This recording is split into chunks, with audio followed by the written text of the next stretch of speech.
अच्छा जी, ठीक है, समझ में आ गई बात है। मैं यहाँ पे लिख रहा था ये कि मिसाल के तौर पे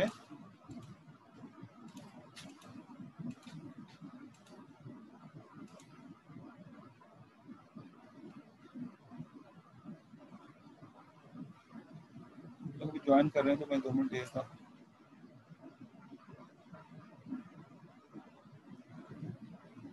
अच्छा, यहाँ तक तो हमें समझ में आ गया। मैं यहाँ लिख रहा था बेसिकली वो ये कि समीशन, यार जब भी लिखता हूँ कोई ना कोई इंटर हो जाता है।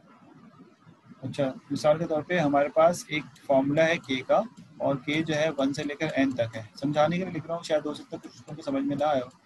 तो अब फॉर्मूले के मुताबिक हम बेसिकली इस फॉर्मूले के मुताबिक इसको क्या लिखेंगे, फॉर्मूला क्या बनाएंगे। हमने कहा था upper limit as it is और अपर लिमिट +1, ठीक है, डिवाइड बाई 2, ये फॉर्मूला है, ध्यान में रखना।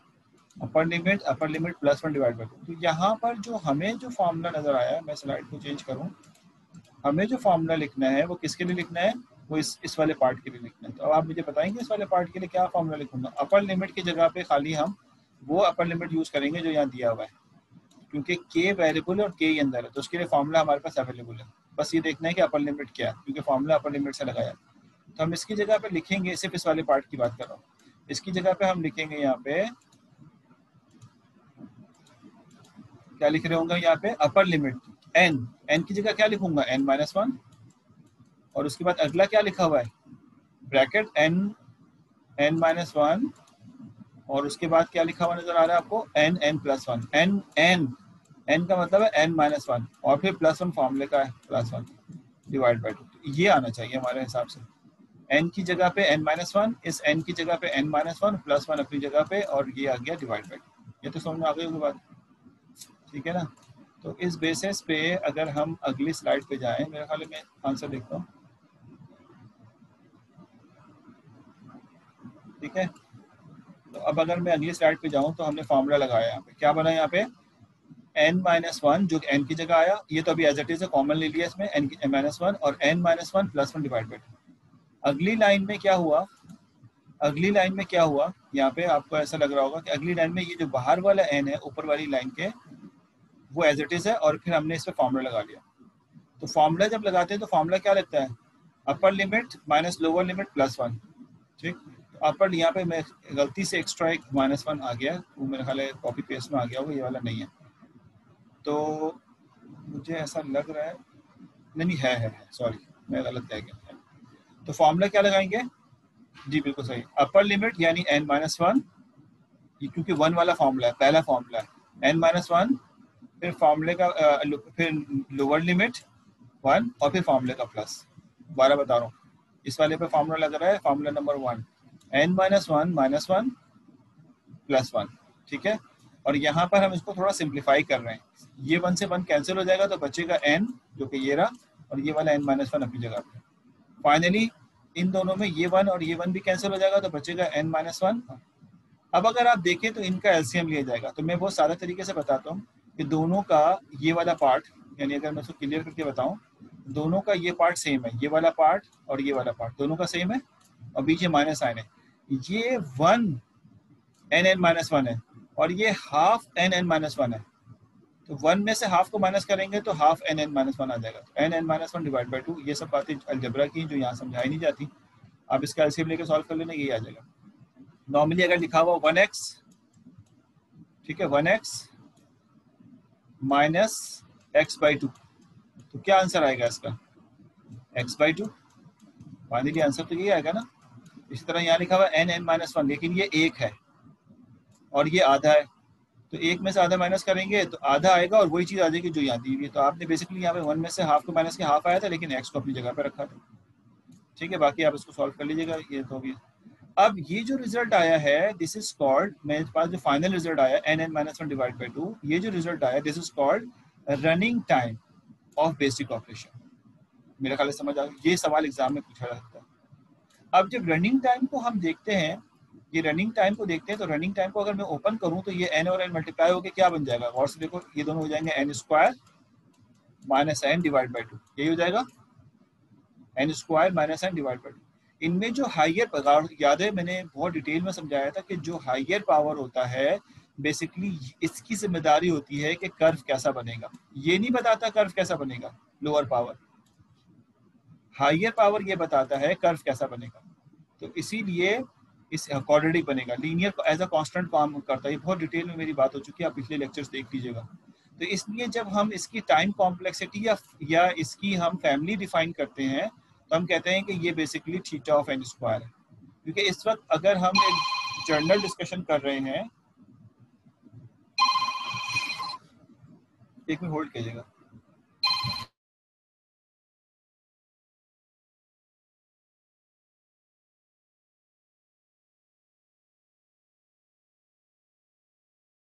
अच्छा जी, अब यहाँ तक तो समझ में आ गया ना कि हमने एक बबल सॉर्ट के बेसिक ऑपरेशन को एनालाइज कर लिया और उसका ये बेसिकली इसका रनिंग टाइम से मुराद ये होता है भाई, मैं आपको फिर जिन लोगों को थोड़ा बहुत कंफ्यूजन है वो भी क्लियर कर देता हूँ। आपको बात ही 3:20 होगा, क्या कहीं जाना तो नहीं है तो मैं शादी वादी में।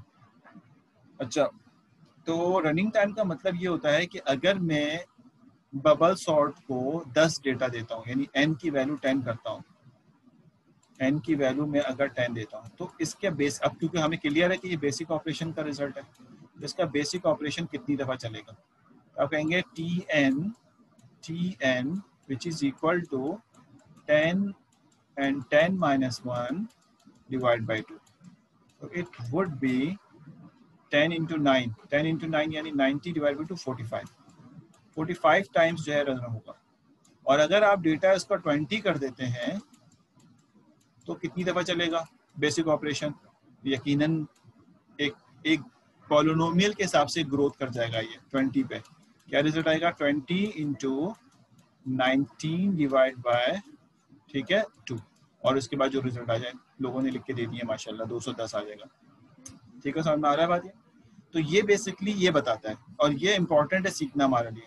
अभी हमें, अब अगर हम कहते हैं कि ये एक वर्स्ट केस के लिए भी वर्क करेगा, जो कि मैं अभी बेस्ट केस लिखने जा रहा हूँ तो आपको अंदाजा हो जाएगा, तो हम इसको बासानी लिख सकते हैं कि ये बेसिकली एन स्क्वायर कैटेगरी में। एन स्क्वायर कैटेगरी से क्या मुराद हुआ, इसकी इंटरप्रिटेशन कौन बताएगा, इंग्लिश में लिख के या उर्दू में लिख के, कि इसका जुमले मैं क्लियर करके लिख देता हूँ उसको, कि अगर मैं इसको थीटा की जगह ओ कर दूँ, काट दूँ उसको और ओ ऑफ एन लिख दूँ स्क्वायर, तो आप में से कौन बताएगा कि इसका क्या मतलब है, क्या बोलना चाह रहा हूँ मैं, ऑर्डर ऑफ एन का मतलब क्या है।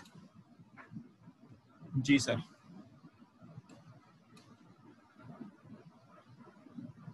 मैं उर्दू में लिख दिया, इंग्लिश में लिख दिया। वर्स्ट केस है बिल्कुल, bubble sort belong to, bubble sort का फंक्शन बिलोंग टू ऑर्डर, बिल्कुल सही बात है। एक और बहुत अच्छा जुमला सुनना चाह रहा हूँ, सारी बातें सही हैं जो तुम लोगों ने लिखी हैं। वर्स्ट केस क्या है, एनालाइज करें तो ये रिजल्ट सब सही है बिल्कुल, ये तुम सब यही लिख रहे हो, लेकिन एक अच्छे जुमले जो इसके पीछे छुपा हुआ है, फैमिली भी बिल्कुल ठीक जुमला है हमजा रजा, इसकी फैमिली ये है, बिल्कुल ठीक है। एक जुमला है जो मैंने बताया था वो रह गया यहाँ पे बोलने से और सुनने से रह गया मैंने, वो ये है सुनना कि बबल सॉर्ट को अगर वर्स्ट कंडीशन का डेटा भी दिया जाए तो वो एन स्क्वायर से बुरे परफॉर्मेंस नहीं देगा। ठीक है, उसकी परफॉर्मेंस एन स्क्वायर से बुरी नहीं। एन स्क्वायर से क्या मुराद है कि वो पॉलिनोमियल से बुरा कंडीशन में नहीं जाएगा। समझ में आई बात है, एन स्क्वायर की कंडीशन से बुरा नहीं है, बस ये इतना। बाकी सारी बातें तुम लोग की ठीक है, यहाँ तक तो क्लियर हो गई बात ये। अब आखिरी बात, 3:20 हो गए, आखिरी बात कि अगर मैं ये कहता हूँ, अब देखो अगर मैं ये कहता हूँ कि डेटा हमने असेंडिंग ऑर्डर में, गौर से सुनना, मैं एल्गोरिथम के सामने ही इसको लिख देता हूँ। अब 2 मिनटों में ज़रा जल्दी लिखूँ ताकि लोगों को सकूँ, क्लास खत्म भी होनी है, मैं लोग टेंशन में आ जाएंगे, क्लास खत्म नहीं होगी। अच्छा, मैं अगर आपसे ये कहूँ कि एक डेटा मैं यहाँ पे आपको देता हूँ, ठीक, और वो डेटा जो है बेसिकली ऑलरेडी सॉर्टेड है, यानी 2, 5, 6, 7, 9, 11, 13 और 15, ये है आपके पास डेटा। ठीक है, ऑलरेडी सॉर्टेड है, असेंडिंग ही है, और आपने इस डेटा को इस मशीन को दे दिया, यानी इस एल्गोरिथम को दे दिया। अब आप देखें, रन करके देखें, इफ की कंडीशन और जो पहली वाली के की कंडीशन जो यहाँ नजर नहीं आ रही, लेकिन के की कंडीशन, ये के का लूप और ये उसके बाद ये लूप और ये इसकी कंडीशन। सर ये थीटा कैसे निकला रनिंग टाइम? थीटा नहीं, मैंने ओ लिख दिया था उसको बाद में। आपकी मर्जी है, क्योंकि हमने अभी डिसाइड नहीं किया था ना कि ये बेस्ट केस है या वर्स्ट केस, इसलिए मैंने थीटा लिख दिया था। लेकिन जब मैंने कहा कि ये वर्स्ट केस है तो फिर मैंने उसको बिगो लिख दिया था। बिगो ऐसा निकलता है कि जो आपका रनिंग टाइम आता है ना, उसमें जो हायर पावर होती है ना, वो उसका रनिंग बेसिकली फैमिली होती है। चाहे वो बेस्ट केस का लिखो, चाहे वर्स्ट केस का लिखो, चाहे थीटा का लिखो, निकालते उसमें से आप हायर पावर को ही। अब ये देखना है कि ये काम हमने वर्स्ट केस के लिए किया था तो थीटा लिखेंगे और बिगो लिखेंगे, और बेस्ट केस के लिए किया था तो ओमेगा लिखेंगे। ठीक है, तो मैं बता रहा हूँ अभी कि बेस्ट केस में क्या हो रहा है, जरा सुनना गौर से। अब मिसाल के तौर पे ये हमारे पास एक सॉर्टेड डेटा है। होना तो ये चाहिए कि मैं इसमें एक दफ़ा नज़र डालूं, यानी मैं से मुराद मैं एल्गोरिथम, ये नहीं बबल सॉर्ट का, और बता दूं कि भाई ये सॉर्टेड है। लेकिन इस वक्त जो कंडीशन में एल्गोरिथम लिखा हुआ ऐसा नहीं होगा। सुनते रहना क्या कह रहा हूँ मैं। पहली दफ़ा क्या होगा, फॉर का लूप चला, के वाला, टीटीआर का लूप चला और कंपैरिजन शुरू हुआ। पहले मैं कलर चेंज करता हूँ इसको। पहले जो है वो ये दोनों कंपेयर होंगे लेकिन स्वैप नहीं होंगे, ये बात तय है। ठीक है, कंपेयर होंगे लेकिन स्वैपिंग नहीं होगी। फिर ये दोनों कंपेयर नहीं होंगे लेकिन स्वैपिंग होगी। कंपेयर होंगे लेकिन स्वैपिंग नहीं होगी क्योंकि बड़ा वाला पहले से आ गया है। इन दोनों में भी ऐसे ही होगा, इन दोनों में भी ऐसे ही होगा, और इस तरह से ये आगे बढ़ता रहेगा। और इन पीटीआर का जो इनर लूप है ये चेक करके खत्म कर देगा, लेकिन कभी भी अंदर नहीं आएगा, इस वाले के अंदर नहीं आएगा, इफ के अंदर नहीं आएगा, क्योंकि ऑलरेडी सॉर्टेड है। अच्छा, ऑलरेडी सॉर्टेड को क्या कहते हैं आप? Best case. और बेस्ट केस, आपको बेस्ट केस दिया जा रहा है और आप फिर भी उसको वैसे ही वर्स्ट केस की तरह ही सॉल्व कर रहे हैं, उतना ही टाइम ले रहे हैं। तो यानी मिसाल इस तरह दे देता हूँ मैं कि आपने एग्जाम की प्रिपरेशन की और आप ने एग्ज़ाम देने गए और आपसे हमने कहा कि जाएं आप कॉपियाँ, किताबें, इंटरनेट सब यूज़ कर लें और आप एग्ज़ाम दे दें। तो आपने जो एग्ज़ाम दिया और उसका जो रिज़ल्ट आया वो वैसे ही आया जैसे क्लोज बुक का आना था, तो फिर तो आप वर्स्ट केस पे ही काम कर रहे हैं ना। ठीक है, तो हाँ करेंगे, ब्रेक यूज़ करेंगे, वही वर्ड यूज़ करेंगे। सर एक फ्लैग, जी जी जी जी जी, आप लोगों को आता है, मुझे पता है ये आप लोग आता है, मैं तो समझा रहा हूँ खाली। बस मेरा मकसद यहाँ पे बेस्ट और वर्स्ट समझाना है। आपको कोड लिखना जरूर आता है, मुझे अंदाजा है इस बात का। बिल्कुल सही जवाब दे रहे हैं। अच्छा, मेरी बात समझ में आ गई? तो अगर आप ओपन बुक ओपन नोट्स करके एग्जाम दे रहे हैं और वही परफॉर्मेंस दे रहे हैं बुरे जो कि क्लोज बुक का होता है, तो आपसे कहेंगे कि आपका फायदा क्या हुआ ओपन बुक का। तो इसी तरह से अगर ये डेटा ऑलरेडी सॉर्टेड है और एल्गो को देता हूँ तो एल्गो वैसे ही कर रहा है जैसे कि वर्स्ट केस का करता है। यानी पहले क्या किया, इसने सारे कंपैरिजन कर लिए और खुशी खुशी कह दिया मैंने 15 को अपनी जगह बिठा दिया, जबकि वो पहले से मौजूद था 15 अपनी जगह पे। उसके बाद फिर गया ये के पास और दोबारा आया, और दोबारा आने के बाद फिर इन दोनों को कंपेयर किया, जो कि पहले भी कर चुका है, कुछ नहीं करेगा, फिर कुछ नहीं करेगा, और फिर 13 को अपनी जगह कहेगा मैंने बिठा दिया, जबकि पहले से बैठा हुआ। और वो सारे लूप को चलाएगा उतनी ही दफा जितनी वर्स्ट केस में चला रहा। क्या ऐसा नहीं होना चाहिए था कि जब ये पहली दफा सबको मॉनिटर कर रहा था तो ये उसी वक्त देख के बता देता है कि ये तो भाई ऑलरेडी सॉर्टेड है, ताकि दोबारा पास चलाना नहीं पड़ता। पास कह रहा हूँ, पहले पास के पहले कंपैरिजन पे ये बता देता है कि सारा सॉर्टेड है, तो मैं आसानी हो जाती ना। ठीक है, समझ में आ रहा है? ये तुमने नूर सही आंसर दिया, मैं तुम्हारे आंसर को सही कर दिया, इसलिए इतना बड़ा पढ़ा मैंने, पढ़ लिया उसको।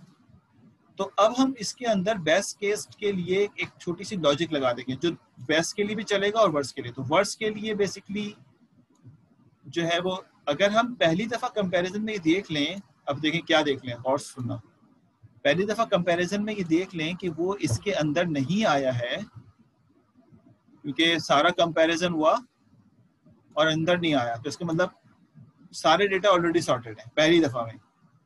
अब सारे डेटा पहले सॉर्टेड हैं तो फिर अगले पास पे जाओ नहीं और कह दो सॉर्टेड है। ठीक है, तो इसके लिए हम यहाँ पे क्या करते हैं, इसके लिए हम यहाँ पे ये करेंगे कि जो हमारे पास सिर्फ थोड़ी सी एडिशन कर देते हैं कि जो हमारे पास यहाँ पे सेकंड लूप है, यहाँ पे हम एक मुझे नहीं पता, लाइन नंबर नहीं लिखी हुई तो मैं भी नहीं लिख रहा। FLAG फ्लैग लगा देते हैं 0 का, ठीक।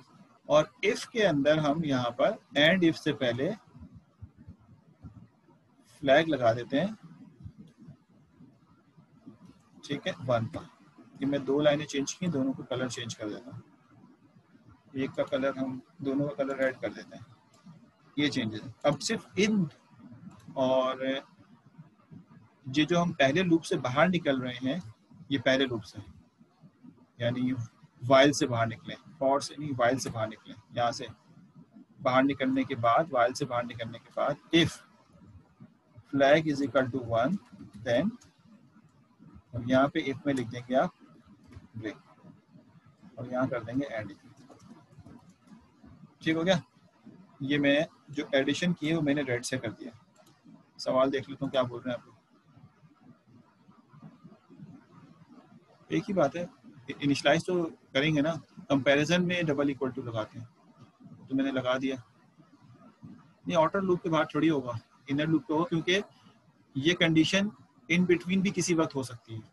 आप समझिए, इन बिटवीन का मतलब ये हुआ कि 4 डेटा सॉर्टेड था, 4 सॉर्टेड, जैसे 4 सॉर्ट हुआ उसको बाहर नहीं, वरना अगर ये बाहर लगाओगे तो नहीं चेक होगा, इसलिए हमने अंदर लगाया इसको। समझ आई बात है?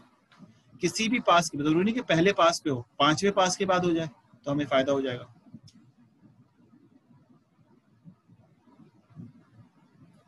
फ्लैग तो भाई वेरिएबल है, कुछ भी कर लो ना जवेरिया। फ्लैग का क्या है, फ्लैग आप फ्लैग अगर, हाँ ये तुम कह रहे हो, आपका आंसर सही होगा। फ्लैग अगर 0 है, ठीक ठीक ठीक ठीक, हाँ सही। अच्छा जी, इसलिए मैंने फ्लैग को 0 को पहले लूप के, हाँ ये तुमने ये बात सही की है कि रिपीट इस वाले के बाहर होना चाहिए, एग्जीक्यूट पासेस इसके बाहर होना चाहिए। ये 3 लाइन पे हिट करता हूँ, यहाँ लिख देता हूँ। अब सही है? जिन्होंने ये बात इंस्ट्रक्शन दी थी वेरी गुड, जिन्होंने ये बात कहा था कि यहाँ होना चाहिए, नूर मोहम्मद साहब वेरी गुड, अच्छे लॉजिकल आदमी, बड़े प्रोजेक्ट करना, छोटे नहीं करना। अच्छा जी, ये मैंने फॉर के अंदर लिखा है ताकि किसी भी पास के वक्त हो सके, ये सारे स्टूडेंट को बता रहा हूँ मैं। अब आप यहाँ पर आए तो अब आपका मसला हल हो गया। अब ये बेस्ट केस में आ गया कि पहली दफा ये फ्लैग लेकर 0 आया, वाइल में गया, सारे कंपैरिजन इसने की, लेकिन अंदर नहीं आया। जब अंदर नहीं आया क्योंकि डेटा सॉर्टेड था तो फ्लैग 1 नहीं हुआ। तो इसका मतलब है इसने चेक किया कि अगर फ्लैग ऑलरेडी 0 है, ठीक है, अगर डेटा हम यहाँ लिखते हैं कि फ्लैग अगर ऑलरेडी 0 है, ये हमारा डेटा है, तो वो इस डेटा को कंपेयर जरूर कर रहा है लेकिन इन नहीं कर रहा। इसका मतलब ये सॉर्टेड है, और सॉर्टेड है तो फ्लैग 0 ही रहेगा, और फ्लैग 0 तो ब्रेक करके बाहर आ जाए, लूप खत्म कर। तो लूप खत्म करने से फायदा क्या होगा, पहले पास में ही अगर सॉर्टेड है तो पहले पास में ही बाहर निकल जाएगा, बाकी पास। अब आपने फायदा उठा लिया। तो इसका मतलब ये हुआ कि बेस्ट केस में, गौर सुनिएगा, मैं यहाँ पे यूं लिखूं अगर, ये बहुत इंपॉर्टेंट है, आपको समझना चाहिए। बस अब आप छोड़ दें कि आपको बेस्ट वो एल्गो लिखना आ गया है, अब आपको मैं जो समझा रहा हूँ वो समझने की कोशिश करना। मिसाल के तौर पे ये डेटा है और ये है, सपोज करो कि 3,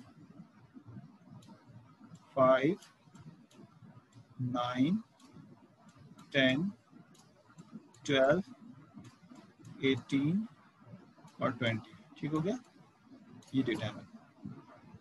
और इसने फ्लैग को 0 किया, किसी भी लम्हे अंदर नहीं आया तो फ्लैग 0 ही रहा और यहाँ से बाहर निकल गया।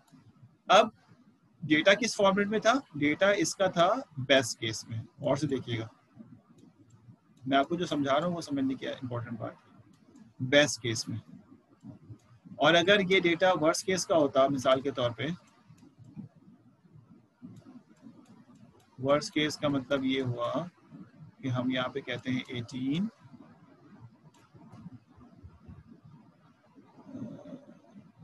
ये हो गया आपके पास 18, ठीक है, 15, 13 और 11, 10 और 9, ठीक हो गया, ये डेटा है। अब आपने इसको रिवर्स ऑर्डर में सॉर्ट करना है, तो ये वर्स्ट केस हो गया, क्योंकि ये डिसेंडिंग है, आपने असेंडिंग करना है, वर्स्ट केस। अब अगर ये वर्स्ट केस होगा तो ये इफ तो हर दफा चलेगा ही चलेगा, इसके साथ साथ ये भी हर दफा चलेगा। तो ये वर्स्ट केस का डेटा है। वर्स्ट केस में क्या होगा, पहला पास, दूसरा पास, तीसरा पास, चौथा पास। हमने निकाल लिया वर्स्ट केस में बेसिक ऑपरेशन जो है वो n स्क्वायर इसकी बेसिकली टाइम कॉम्प्लेक्सिटी। जब ये बेस्ट केस का डेटा मैंने इस एल्गोरिथम को दिया मॉडिफाई करने के बाद, तो क्या ये इसका बिहेवियर यही होगा, ये चेक करते हैं। इसका बिहेवियर डेफिनेटली चेंज होगा। कितनी दफा चलेगा वो हमें अब अपने आइडिया से निकालना है, समीशन से नहीं निकालना। समीशन से निकाल सकते हैं लेकिन अभी हम अपने आइडिया से निकाल, वो क्या होगा कि k को 1 लेके चला, ये k को क्या लेके आया, 1 लेके आया, रिपीट यानी वाइल के अंदर आ गया, फ्लैग को 0 किया, वाइल के अंदर आ गया। अभी बेस्ट केस के डेटा की बात करें, जब 0 के अंदर लेके आ गया तो उसके बाद यहाँ पे इसने कंपैरिजन शुरू किया। कितनी कंपैरिजन किए, 1 2 3 4 5 और 6, यानी n-1 कंपैरिजन किए। कितने कंपैरिजन किए, n-1। यानी ये जो इफ की कंडीशन है ये कितनी दफा चलेगा, डेटा अगर n होगा तो पहली दफा n-1 दफा चलेगा और ये अंदर जाएगा ही नहीं। अंदर नहीं जाएगा तो फॉर का लूप ब्रेक करके बाहर। टोटल एल्गोरिथम कितनी दफा रन हुआ, ये वाला जो बेसिक ऑपरेशन है, आप कहेंगे बेसिक ऑपरेशन टोटल जो रन हुआ है वो n-1 टाइम्स रन हुआ। तो आप बेस्ट केस को डिफाइन कर रहे हैं। एल्गोरिथम के अंदर दोनों केसेस लिख दिए गए हैं, बेस्ट भी इसी में है, वर्स्ट भी इसी में है। तो आप क्या लिखेंगे, मैं रेड से लिखता हूँ ताकि क्लियर नजर आए। अब हम यहाँ लिखेंगे कि हमारे बेस्ट केस का रिजल्ट Tn, अब मैं थीटा नहीं लिखूंगा, बिग O नहीं लिखूंगा, क्या लिखूंगा, ओमेगा ऑफ n। n क्यों कह रहा हूं मैं, क्योंकि n-1 में बड़ी पावर n की है। सॉरी मैं गलत लिख गया, ये मैं लिखना चाहिए था मुझे n-1। ये तो Tn तो रनिंग टाइम को शो करता है ना, तो रनिंग टाइम आ गया n-1। ये किसका रनिंग टाइम आया है, ये आया है बेस्ट केस का। बेस्ट केस, ये समझ में आ रही बात है। और जब मैं इसकी फैमिली डिफाइन करूंगा तो मैं कहूंगा कि ओमेगा ऑफ n की फैमिली से बिलोंग करता है। हमारी बात समझ में। और इसका हमने टाइम कॉम्प्लेक्सिटी जो निकाला था, टाइम रनिंग टाइम जो निकाला था वो निकाला था which is equal to n-1 divide by 2, और फैमिली इसकी जो है वो ऑर्डर ऑफ n। अब दोनों एक ही एल्गोरिथम में बेस्ट केस देंगे तो वो ऑर्डर ऑफ n के फॉर्मेट में यानी ओमेगा ऑफ n के फॉर्मेट में चलेगा, और इसी एल्गोरिथम में वर्स्ट केस का एल्गोरिथम देंगे, वर्स्ट डेटा देंगे तो वो स्क्वायर के। इसका मतलब है बबल सॉर्ट का बेस्ट केस की एफिशिएंसी ओमेगा ऑफ n है और वर्स्ट केस की efficiency order of n square है। सवालात पे जा रहा हूँ, फिर अटेंडेंस लेता हूँ।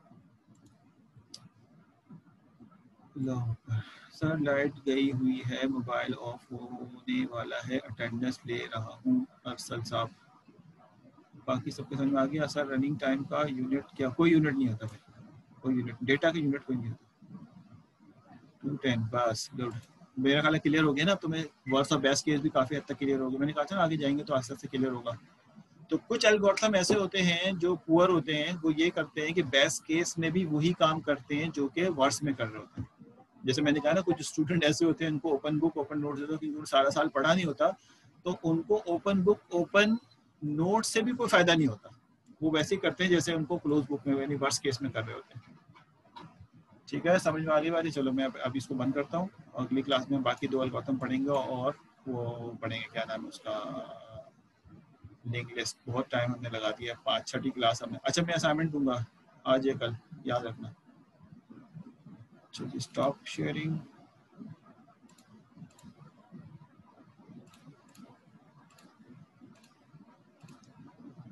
अभी मैं पहले अटेंडेंस जो लगाता हूँ अरसल साहब की लगा देता हूँ, ये तो जा रहे हैं। अरसल की लगाने के बाद फिर मैं सीखना शुरू करता हूँ। अरसल है 10663, अरसल तुम्हारी अटेंडेंस मैंने लगा दी। अच्छा मैं अपनी लिस्ट लगाऊंगा, उसके बाद जो मिस हो जाए फिर उसको देख लेंगे। जिसकी लगा दूँ जा सकते हैं। अभी मैं किसी किस्म के टेक्स्ट को नहीं देख रहा भाई, ठीक है। अभी कोई मैसेज ना करो, पहले मैं अटेंडेंस लगा रहा हूँ, उसके बाद फिर आप 10075 ये आ गया उजैब। अब आप उजैब जा सकते हैं। फिर आ गया 10266 ये फवाद की लगा दी, फवाद की। उसके बाद 10278 आपकी भी लगा दी। फिर आ गया 10298 आपकी लगा दी। 10302 आपकी भी लगा दी। 10366 आपकी भी लगा दी। 10426 10426 आपकी भी लगा दी। 10555 आपकी भी आ गई। 10605 10605 आपकी आ गई। 10615 उसके बाद है 10618 10618 आपकी भी लगा दी। 10618 106 106 10664 10064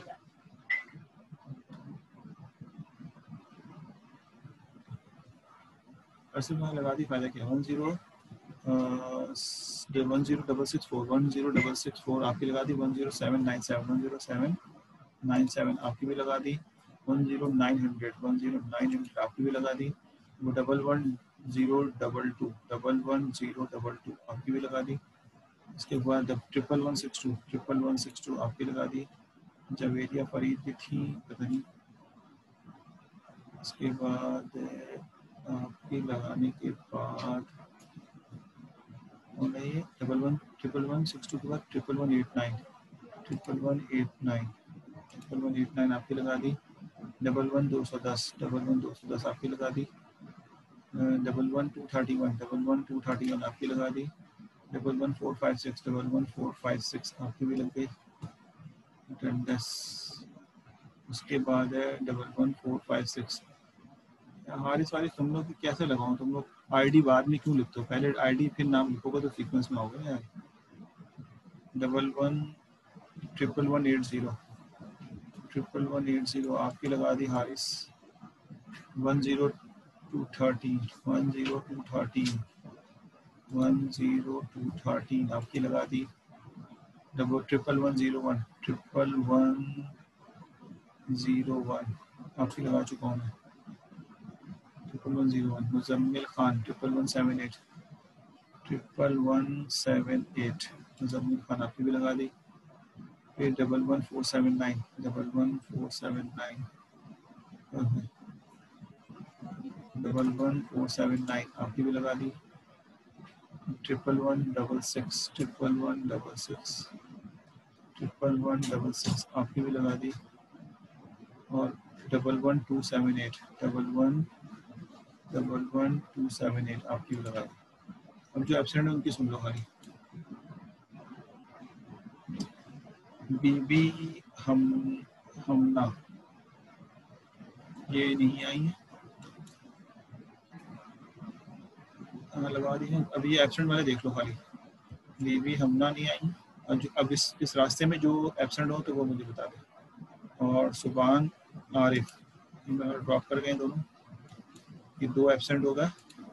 इसके अलावा एक एब्सेंट और है, यमुना सिद्दीकी 11457 क्या आईडी आ रही थी जी, लगा दी आपकी भी। चलो भाई, अल्लाह हाफिज़। असाइनमेंट नंबर 1 दूंगा मैं आज इंशाल्लाह, तो आप कर लीजिएगा सॉल्व। बाकी इंशाल्लाह नेक्स्ट क्लास में बता देते हैं।